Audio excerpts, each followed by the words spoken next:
Back in here on the GSMC Chip Shot Football Podcast, now to bring up a topic that I've been thinking about mostly for the last couple days now, and looking at it more now, and how I want to bring it up on today's show because I feel like it can't only be me. That I think it's fair to say that now through the first 5 weeks of the season, I feel like I still don't know truly who would I crown as the outright top NFL team so far through the first 5 weeks. There are certainly some of the more favored answers out there. Of course, you have the Minnesota Vikings still undefeated, but when push comes to shove, I don't think the majority of people would put their money on Sam Darnold going out there and winning a big game. That's always a big critique of theirs, even though they're undefeated and they're 5-0 and their defense is playing great. There's still that main concern with Sam Darnold. So still, people could pick apart that. And the Vikings have been in some close games where they could have definitely had closer outcomes or where they could have maybe let a game get away from them if it wasn't for how their defense is playing and how long is that going to last, right? Are they going to be this dominant force each and every game? That's probably unlikely. They're going to get a bad performance from their defense probably one of these weeks, and it could cost them. So the biggest thing about them is Sam Darnold, right? It's not an outright team yet that I feel like a lot of people are crowning as the best team. Then you look at the Kansas City Chiefs, right? Undefeated as well. But another situation where I think a lot of people are pretty split on how they evaluate the Chiefs, right? They're the Chiefs. They're the two-time defending Super Bowl champions. They have the best player in the NFL. They have arguably the best coach in the NFL as well, but they're dealing with a lot of injuries. And up until this point, Pat and that offense haven't looked great. They weren't great in the red zone this past week as well. So there are certainly some things there that you can point to and think about how it's not an outright dominant performance as of yet for them as well. And then even after that, the next best option that I've seen a lot of people go to is the Baltimore Ravens. Right?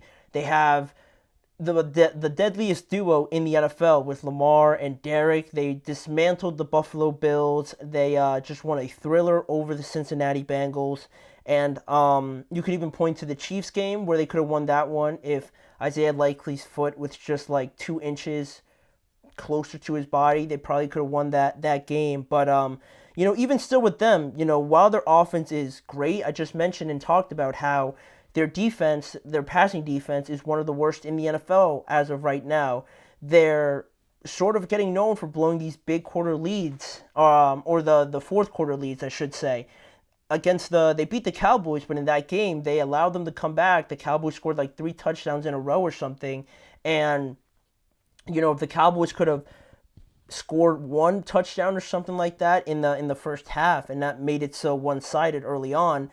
Who knows? Maybe they come back in that game and they get something going from that. That could have been another outcome that could have played against them as well. So that's a big thing, obviously, in the playoffs, where that's where the ultimate goal is, right? To get to the playoffs, make a deep run, right? You can't have or be known as the team that gives up these leads because that's the last thing you have to do and can afford to do in the playoffs. So they look great right now, but they've also dropped some of those games against the Ravens, the Chiefs obviously being their 2 losses. So, they're also there with some critiques you can make on them. I think people still would pick apart that the Ravens are the outright most dominant team. They're not looking like they did last year, right? And I think that's the main example. Because of that defense, they lost a lot of pieces. They lost, Stone, who was a turnover machine for them. They lost Patrick Queen now. I think John Simpson is their other linebacker's name. He's not awful, but, when they had Patrick Queen, right, it looked like no one was going to run more than 3 yards on them or 2 yards from them with Patrick and Roquan Smith there in the middle. Also, Jadeveon Clowney left. That's some more defensive line depth as well there. And now you're starting a pretty young rookie in Nate Wiggins as well. So there's a lot of new faces trying to get everything accustomed to what it is now. And I think looking back to last year, you could definitely say that the defensive aspect of this team, while they look so much better on offense now with Derrick Henry, is something that worries you. It's not as dominant as it was last year. So that's where I kind of stand on the Ravens. And then after that, you have some other teams that I wanted to mention on here as well. You look at the Detroit Lions maybe as another favorite to be considered maybe the outright best team, considering their last performance against the Seahawks, where Jamison Williams got in the end zone, Amon-Ra St. Brown got in the end zone, David Montgomery got in the end zone, Jared Goff threw a perfect game, and they put up like over 40-something points. But also with the Lions, their defense still hasn't looked dominant, much like the Ravens as well. They've allowed 20-plus points in every game except against the Arizona Cardinals. Aiden Hutchinson leads them in sacks, and I don't know how much the second guy has, but it can't be any more than 3 sacks on the year so far. It feels like they struggle with getting pressure on the quarterback outside of just Aiden Hutchinson. So again, when the playoffs come around, you can't just have one main guy doing it. You need a lot more guys to contribute. So that always has been my biggest concern with them. And their secondary is improved, I will say that, but even still, Carlton Davis sometimes can get flagged for being a bit too aggressive, or Terrion Arnold really struggled in their last game against the Seahawks. So, much like the Ravens, while their offense looks great, they have the best offensive line in all of football, you still could pick them apart on the defensive side of the ball. Then also, Buffalo was a big pick for being the best team in the NFL through their first 3 games, but obviously in the last 2, they lost their last 2 games in a row, and it's looking more and more like they certainly miss a guy like Stephon Diggs. And, other teams outside of Buffalo, you look at the Commanders, they're pretty hot right now. They're taking the league by storm, like we just mentioned, but are people really going to consider them as the best team in the NFL right now? Also, Houston looks great, but they played a close game against the Colts, and they got dismantled by the Minnesota Vikings on here. So if you're not going to crown the Vikings as the best team in the NFL, you shouldn't crown the Houston Texans as the best team, because even though the record's impressive, the Vikings destroyed them, right? So that's another thing that it kind of holds you back by really picking the Texans as the outright team to beat right now in the NFL. And with all the praise going around, obviously from me for all these teams, I think one of my biggest points is that I could really name only 3 teams that I would consider not being able to be competitive in a lot of games, and that's the Carolina Panthers, the Patriots, and the Cleveland Browns. I think those teams have shown consistently over multiple games that they're able or they're not able to be competitive, and that they get blown out in a couple of occasions. So those are really the only teams, right? Because even teams that are 1-4, like the Bengals, I think people would still take a lot of their games and favor the Bengals over, maybe like the Ravens or the Steelers, probably in some cases. Also against the Chiefs, right? Those are 2 teams that we talked about the Chiefs being undefeated, but the Bengals were right there, nearly beating them. Also the Ravens, if they don't mess up that snap, they probably beat the Ravens too. And